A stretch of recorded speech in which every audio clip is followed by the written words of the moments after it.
Essa vai por curto, né, Jô?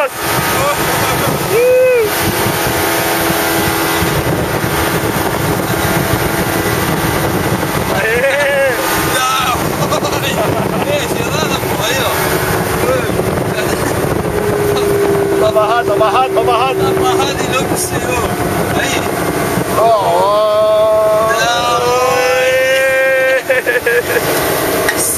Só litraço de 2 litros.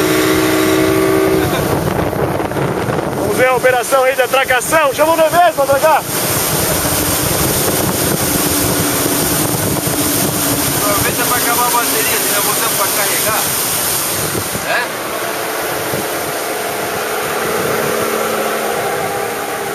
Mas vai ficar massa, Júnior. Massa, né, cara? É. Vai direto pra carregar. Nossa, o Beto. Ai, meu Deus. Ah, ele aprende, ele é novinho, aprende, ele é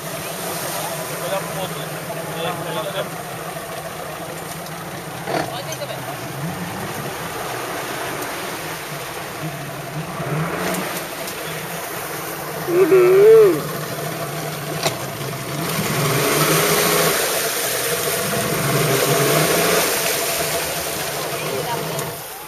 Aprende, né, Neto?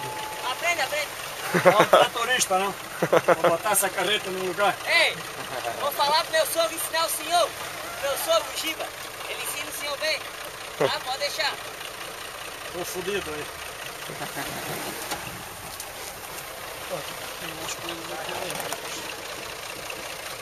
Saindo da água agora, qual foi a emoção, José? Porra, massa pra caramba, já fizemos uma pescariazinha aí, pá. Ah. Chegando aí na armação, fazenda da armação, né? Vamos filmar aqui então, vai virar pro outro lado, né? É, não, mas acho que não.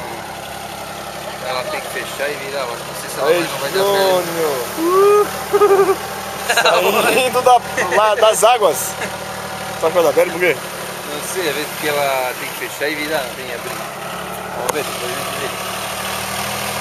É isso aí! O bagulho legal. Saímos da água!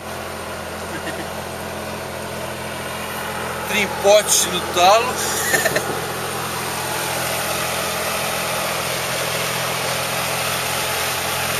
Ei! Então!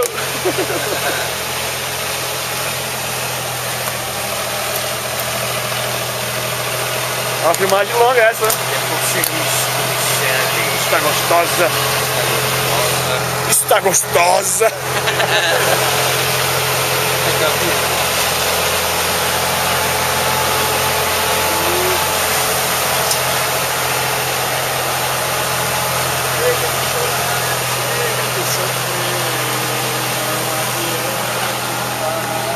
Olha a house aí.